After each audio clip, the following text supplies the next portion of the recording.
Back to 7 खबर सी। मैं हूं अलीशा चंद्राकर। आज मेरे साथ एक ऐसी शख्सियत है जिनके बिना एक सीरियल इनकम्प्लीट होता है। मेरे साथ आज एक ऐसी शख्सियत है जिन्होंने नागिन सीरियल को डायरेक्ट किया है। नागिन सीरियल आज एक पसंदीदा शो बन चुका है। भारतीय महिलाएं तो नागिन को इतना पसंद कर रही हैं, आज हर कोई इस सीरियल को देखना पसंद कर रहा है। और जैसे कि हम जानते हैं एक सीरियल में कैरेक्टर्स तो बहुत इंपॉर्टेंट पार्ट प्ले करते ही हैं, लेकिन डायरेक्टर एक सबसे इम्पॉर्टेंट चीज़ होती है उसकी। तो मेरे साथ है आज Ranjan Kumar Singh ji. Welcome to our channel sir. तो रंजन जी, पहले तो मैं ये जानना चाहूँगी कि इतनी क्रिएटिविटी आप लाते कहाँ से हैं? मैं पटना बिहार का रहने वाला हूँ और बचपन से आर्ट एंड कल्चर से जुड़े होने की आदत होती है। बिहार में थोड़ा आर्ट एंड कल्चर पे ज़्यादा फोकस लोग होते हैं। बचपन से मतलब घर में कीर्तन भजन मंडली बैठती है, हम बाबूजी की गोद में बैठ के ढोलक बजाना मंजीरे बजाना, तो उसमें अपने आप से ब्लड में म्यूज़िक आर्ट ये सब चला जाता है।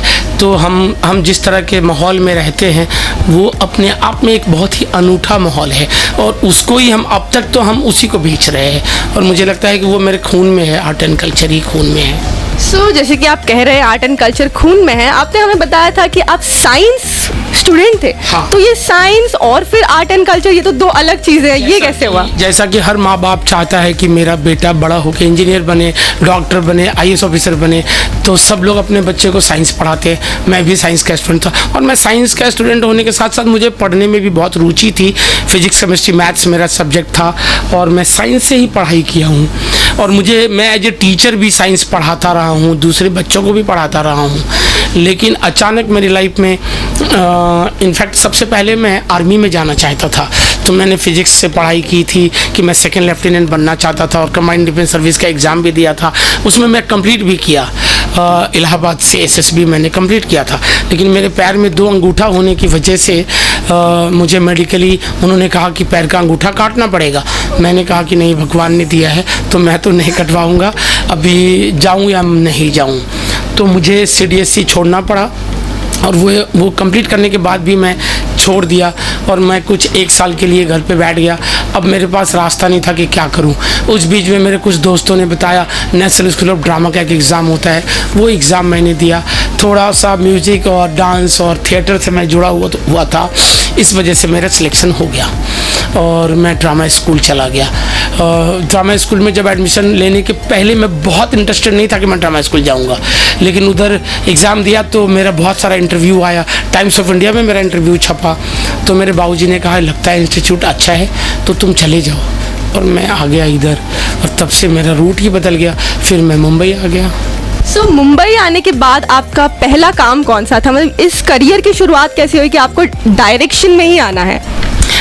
इनफैक्ट जब मैं नेशनल स्कूल ऑफ ड्रामा में पढ़ता था उस दौरान मैं as a observer Shekhar Kapoor साहब की एक फ़िल्म थी बैंडिट क्वीन, उस फिल्म को मैंने ज्वाइन कर लिया था ड्रामा स्कूल में पढ़ने के दौरान और मैं उनका शूटिंग ज्वाइन करता था और उनके साथ काम करता था। तो उनसे एक संबंध बन गया था। तो जैसे ही मैं मुंबई आया तो शेखर कपूर साहब के एक असिस्टेंट रहे, बैंडिट क्वीन में भी कास्टिंग डायरेक्टर थे तिग्मांशु धूलिया, उनके साथ मैंने ज्वाइन कर लिया। एक शेखर कपूर साहब का ही शो था हम बम्बई नहीं जाएंगे, जो TVI चैनल पे आता था, तो वो शो को मैंने ज्वाइन किया और तुरंत मुझे मौका मिल गया फिर डायरेक्शन करने का।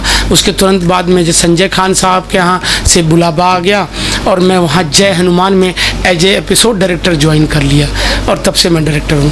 Okay, that's amazing. आपकी जर्नी काफ़ी इंटरेस्टिंग रही है जी। National school of drama, science, then फिर अलग अलग शो और अब नागिन। नागिन सीरियल से आप जब जुड़े हैं, अब ये सीरियल तो मेरे को लगता है भारतीय महिलाएं तो इतना पसंद कर रही हैं और हर कोई देखना पसंद कर रहा है, तो इसमें आपका एक्सपीरियंस कैसा रहा है? देखो, नागिन में पहला अरुणा ईरानी जी का शो था नागिन, जो ZTV पे आता था, वो भी शो मैंने ही किया था। उसके बाद मैं बालाजी में जुड़ा, तो जोधा अकबर से मैं बालाजी में जुड़ा तो मुझे नागिन मिला।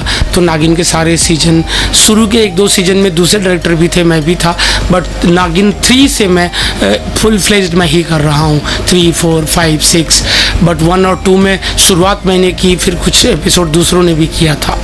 तो ये 7वां नागिन है मेरा।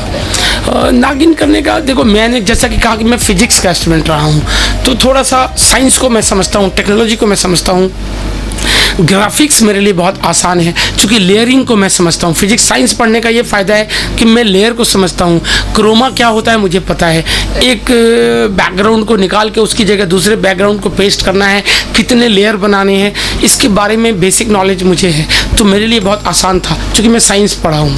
तो मैंने कहा ना कि हर चीज़, कोई भी चीज़ पढ़ा हुआ बेकार नहीं होता। तो मेरा फिजिक्स, मेरा मैथ्स सब काम आ रहा है यहाँ। और मैंने कहा कि मैं बिहारी हूँ, पटना का हूँ, तो बचपन से थोड़ा सा फैंटेसी में हो, बचपन से दादी नानी की कहानियाँ सुनने की आदत है। तो नागिन की कहानियाँ दादी नानी सुनाया करती थी, इच्छाधारी नागिन होती है, तो वो सुन सुन के एक रुचि भी थी। और बाद में मुझे सौभाग्य से वही काम मिल गया। तो मुझे बहुत मज़ा आ रहा है करने में, क्योंकि फैंटेसी करना अपने आप में एक डिफरेंट चीज़ है। उसमें अगर आपकी रुचि है तो बहुत मज़ा आता है, क्योंकि एकदम नई दुनिया क्रिएट करना होता है, आम जिंदगी से हटके बनाना है, जो सपनों की दुनिया है उसको क्रिएट करना है। तो मैं तो सपनों की दुनिया क्रिएट करता हूँ। डेफिनेटली टोटली एग्री करती हूँ। क्रिएटिविटी नेक्स्ट लेवल चाहिए एक फिक्शनल शो को बनाने के लिए, बिकॉज आपके सामने सीन भी नहीं है, आप तो ग्रीन स्क्रीन पर कर रहे हैं। करेक्ट। सो मैं जानना चाहूँगी कि अब जैसे डायरेक्शन में आप एक सीनियर डायरेक्टर की पोस्ट पे पहुँच चुके हैं, आपने बताया आपको डॉक्टर की डिग्री भी मिल चुकी है इन डायरेक्शन। तो जो न्यू कमर्स हैं जो एंटर कर रहे हैं डायरेक्शन की दुनिया में, तो काफ़ी लोगों का ये कहना है कि फीमेल डायरेक्टर्स को कम मौका दिया जाता है। तो उस पर आप क्या कहना चाहेंगे? जैसे हमारे बॉलीवुड इंडस्ट्री में भी जो तादाद मेल डायरेक्टर्स की हैं उतनी फीमेल डायरेक्टर्स नहीं हैं, तो उसके ऊपर आपका क्या टेक है? अब मैं हालांकि इस बात में मैं बिलीफ नहीं रखता, कोई भी कर सकता है, मेल फीमेल से फ़र्क नहीं पड़ता, जेंडर से फ़र्क ही नहीं पड़ता। हमारा जो फील्ड है उसमें जेंडर्स का मुझे मायने रखता ही नहीं। कोई लड़की भी कर सकती है, बहुत अच्छा कर रही है। मेरे पास भी कुछ लोग काम कर रहे हैं जो लड़कियां हैं और काम कर रही है। नो डाउट थोड़ा सा डायरेक्शन में दिमागी तौर पे तो काम करना ही करना है। क्रिएटिविटी के साथ साथ फिजिकल वर्क भी बहुत ज़्यादा होता है। और टेलीविज़न इंडस्ट्री जो है वो बहुत ज़्यादा थोड़ा डिमांड और सप्लाई का खेल है, कि एक डिमांड है और उसमें आपको सप्लाई करना है। तो लेट नाइट काम करना, ज़्यादा देर तक काम करना, कभी कभी 18 घंटे 20 घंटे काम करना, तो मुझे लगता है कि इसमें थोड़ा सा लड़कियां पिछड़ती होंगी।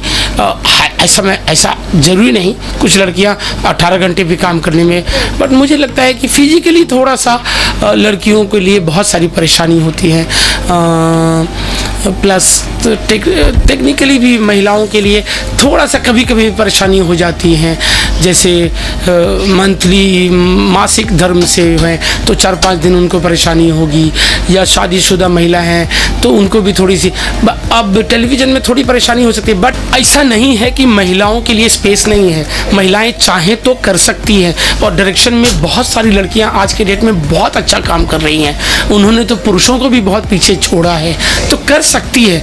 कम लोग हैं बट धीरे धीरे आएंगे। बहुत सारे फील्ड में नहीं थे कोई, आज आर्मी में लड़कियां हैं, आज सीआरपीएफ में लड़कियों का बटालियन है, तो वैसे इसमें भी आना शुरू हो गए हैं। तो मुझे लगता है आने वाले 5-10 साल में महिलाएं आएंगी और सभी फील्ड में महिलाएं काम करेंगी। Exactly. मैं टोटली एग्री करती हूँ। अब हमारे नेक्स्ट सेगमेंट की तरफ बढ़ते हैं जो है रैपिड फायर राउंड। इसमें मैं आपको एक क्वेश्चन पूछूंगी और आपको बिना सोचे जल्दी से जवाब देना होगा मुझे, तो क्या आप तैयार हैं? हाँ बिल्कुल। Fast, okay. सो मेरा पहला क्वेश्चन है कि अगर आप एक डायरेक्टर नहीं होते तो आप क्या होते? आर्मी ऑफिसर मैं बनना चाहता था। ओके। आपकी फेवरेट टीवी एक्ट्रेस कौन है? अभी तक जितने टीवी एक्ट्रेस के साथ मैंने काम किया है, मौनी। आपकी फेवरेट नागिन कौन है सेट में से? मौनी, सुरभि ज्योति, निया शर्मा, सुरभि चंदाना भी बहुत अच्छी थी। हमारी अभी जो नागिन है ये भी बहुत प्यारी है। मतलब आपको सारी नागिन पसंद है देखा जाए तो? मेरी हीरोइन तो सीधी सी बात है, सारी हीरोइनें मुझे पसंद है। एक को चूज करना होगा तो कौन सी नागिन को चूज करेंगे आप? वैसे मैं डिफ्रेंशिएट नहीं करना चाहता, ये थोड़ी सी राजनीतिक बात हो जाएगी, लेकिन अब तक जितनी नागिन की है काम उसमें सबके अलग अलग क्वालिटी हैं, तो नो डाउट मोनी को सबसे ज़्यादा सक्सेस मिला है। ओके। सो अगर एक बॉलीवुड एक्टर को आपको नागिन बनाना है तो वो कौन सी एक्ट्रेस या एक्टर होगा? मैं तो चाहूँगा कटरीना कैफ को बना लूँ, नागिन बहुत प्यारी लगेगी वो, थोड़ा सा अंग्रेजी और बोलने वाली नागिन बहुत प्यारी लगेगी कटरीना कैफ। कटरीना कैफ तक हम ये इंटरव्यू ज़रूर पहुँचाएंगे। हाँ मेरी फेवरेट है वो, मुझे बहुत अच्छी लगती है वो। तो आपकी सेलिब्रिटी क्रश कौन है फिर? कटरीना। हाँ हाँ बिल्कुल। Okay, that's nice. सो आपकी लाइफ में रियल लाइफ नागिन कौन है?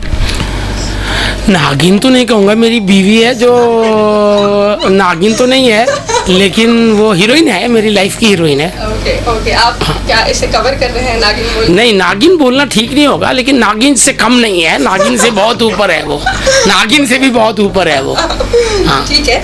और मेरा लास्ट क्वेश्चन, आप अपने आप को 3 शब्द में कैसे डिस्क्राइब करेंगे?